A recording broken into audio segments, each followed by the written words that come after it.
Hi, can you please introduce yourself, include your name, your profession, and your nationality? I'm Jacque. I'm a French teacher and translator and interpreter. I'm from France and originally from Senegal, West Africa. Bravo. Can you talk a little bit about Senegalese culture and why it's important to you?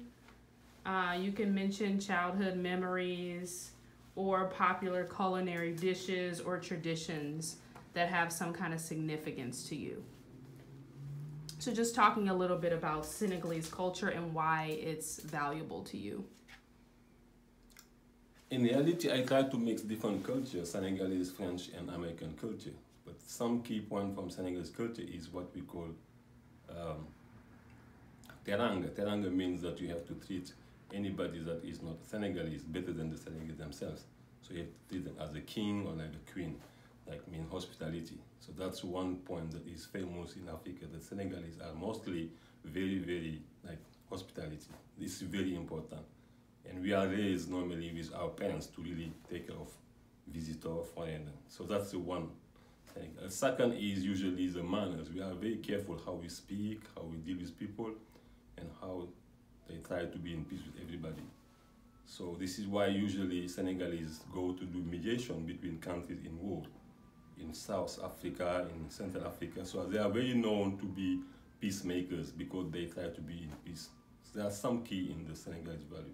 Now about the food, they have one food that is called ceebu. Ceebu is something that is red color, and in United States the name is jollof rice.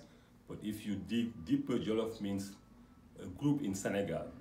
Like they speak Jollof and French in Senegal, like bilingual. Mm-hmm. So Jollof comes from the group that first was making this kind of rice. So the group name is Jollof, and there is a language called Jollof too.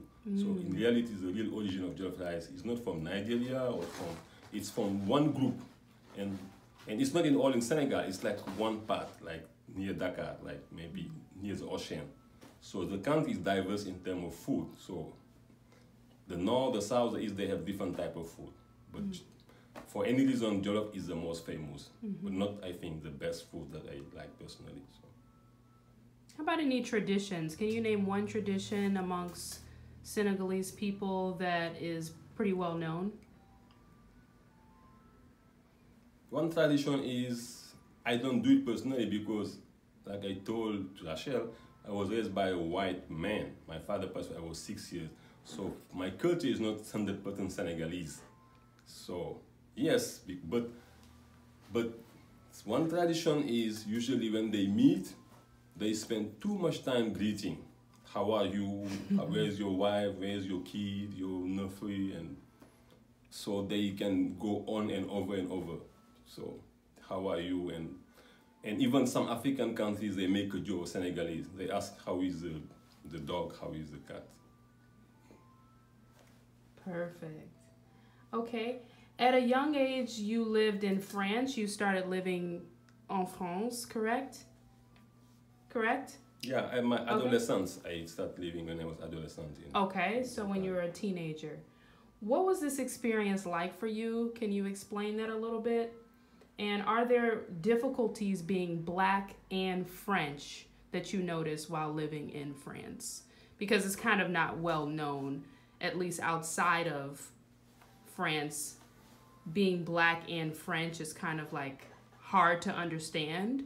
So can you talk about kind of what that experience was like for you, and were there any difficulties being Black and also French? I didn't have a particular difficulty because, like I say, my father adoptive was white, so I live in a neighborhood that was kind of wealthy. So there was no police checking, there was no raid, no control.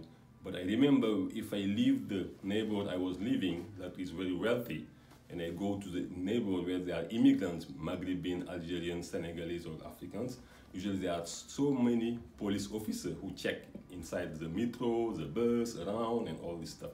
So I can see that there was different treatment according to where someone lived, but I didn't have any issue. So, and I was fine living as a white, if I can say, but at the same time, I didn't want to cut with my origin as Senegalese, so I was going back and forth. And I didn't have a problem personally.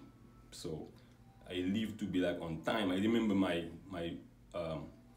brother-in-law was telling me, "Oh, you Senegalese, you are usually late. So in Paris, be careful. You have to come exactly on time and all this stuff." So he's usually, because he live in Senegal, so he know how the Senegalese culture. But I don't have any issue personally, not at all. Okay. And one last thing, what was the transition like moving to the to America, of course, after leaving Francophone countries? What's the biggest transition that you noticed? How long has it been since you've been in America? Maybe 10 years. 10 years about? Okay. What was the transition like, moving from Francophone to America? It was not. It was easier transition in Paris than to the transition from Paris to Chicago for some reason. A few reasons are people are speak United States. They say hi. They don't take time to say hello, to say goodbye. How are you? Thank you. So this detail are important as a French culture, and also in Senegalese. The manners are very important. The people are speedy and they eat anytime, everywhere. So there, it seems, no rules. But otherwise, there are more freedom in the United States because they don't care about usually the color. My experience personally, the place where I move, people I know, they are very diverse. So I didn't experience racism or feeling bad. I feel like at home. And people really don't care how you dress, how you eat, and all this stuff. So that is, I think, very positive in the United States compared to France and in Senegal. There are more freedom in the way people choose to live their life. Good. All right. Well, I think that's all that we have. Thank you so much for your time. And do you have any questions for me? I wish you the best for your own transition, I hope. But maybe we can talk later about the question. I don't really have a question now. Okay, perfect. Actually, we're about to enjoy some jollof, as he just mentioned, jollof rice. I actually prefer Nigerian jollof, but yeah, we're gonna enjoy this. So thank you so much, Jacque, and have a good day. Bye. Thank you, Professor Rachel. Bye.